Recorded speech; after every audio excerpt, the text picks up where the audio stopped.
జై శ్రీమన్నారాయణ. శ్రీ సూక్తి ఛానల్ వీక్షిస్తున్న వారందరికీ అడియన్ నంబూరు శిరీష రామానుజదాసి నమస్సుమాంజలులు తెలియజేస్తూ, శ్రీరాముడు గొప్పవాడా కృష్ణుడు గొప్పవాడా తెలుసుకుందామా? ఒకానొక సందర్భంలో అర్జునుడు తీర్థయాత్రలు చేస్తూ ఆంజనేయుని కలుసుకున్నాడు. ఇద్దరు కుశల ప్రశ్నలు వేసుకున్నాక కురుక్షేత్ర సంగ్రామం గురించి ప్రస్తావన వచ్చింది. శ్రీకృష్ణుడే అందరికన్నా గొప్పవాడు, అందుకే మేము అంతటి మహాసంగ్రామంలో విజయం సాధించాము అన్నాడు అర్జునుడు.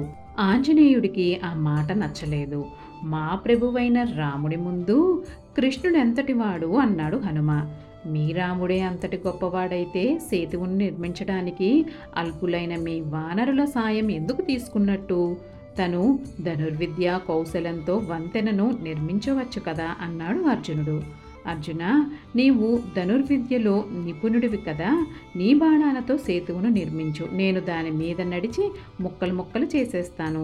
అలా చేయలేకపోతే చితి పేర్చుకొని ప్రాయోపవేశం చేస్తాను అన్నాడు హనుమ.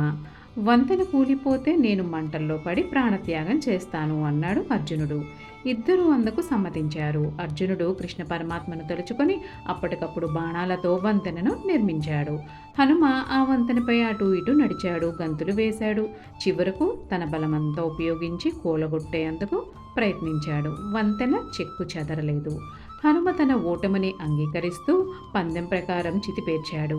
చితి చుట్టూ 3 మార్లు ప్రదక్షిణ చేసి రాముణ్ణి తలుచుకొని మంటల్లో తూకబోయాడు. ఆంజనేయుడు వంటి ధీమంతుడి ప్రాణత్యాగానికి తాను కారణమవుతున్నందుకు ఎంతో బాధపడ్డాడు అర్జునుడు. కృష్ణుణ్ణి ధ్యానించాడు.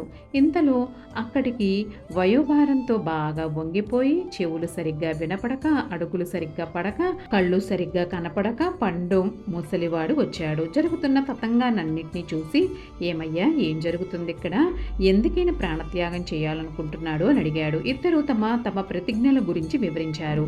వృద్ధుడు శాంతంగా విని, ఇదంతా జరిగినప్పుడు సాక్ష్యం ఎవరైనా ఉన్నారా అని అడిగాడు. ఎవరూ లేరని చెప్పడంతో, ఈసారి నేను చూస్తాను, మళ్ళీ నువ్వు బాణాలతో వంతెన నిర్మించు అన్నాడు అర్జునుడితో. అర్జునుడు మళ్ళీ వంతెన నిర్మించాడు, కానీ కృష్ణుని తలుచుకోలేదు. హనుమ తన ఆరాధ్య దైవమైన శ్రీరాముడిని తలుచుకొని ఆ వంతెనపై అడుగు పెట్టగానే అది ఫటఫటమని విరిగి కూలిపోయింది. ఈసారి అర్జునుడు తన ఓటమిని అంగీకరిస్తూ ఆ చితిలో తాను దూకబోయాడు. ఆ వృద్ధుడు ఆంజనేయుడికి శ్రీరాముడిగా, అర్జునుడికి శ్రీకృష్ణుడిగా చిరునవ్వులు చిందిస్తూ కనిపించాడు. ఇద్దరు భక్తి పారవస్యంతో కనులు మూసుకొని శ్రీకృష్ణ శ్రీరామ అంటూ ఆ వృద్ధుడిని కౌగిలించుకున్నారు.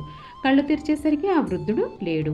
అర్జునుడు హనుమ ఇద్దరు ఒకరి కౌగిలిలో ఒకరు ఉన్నారు.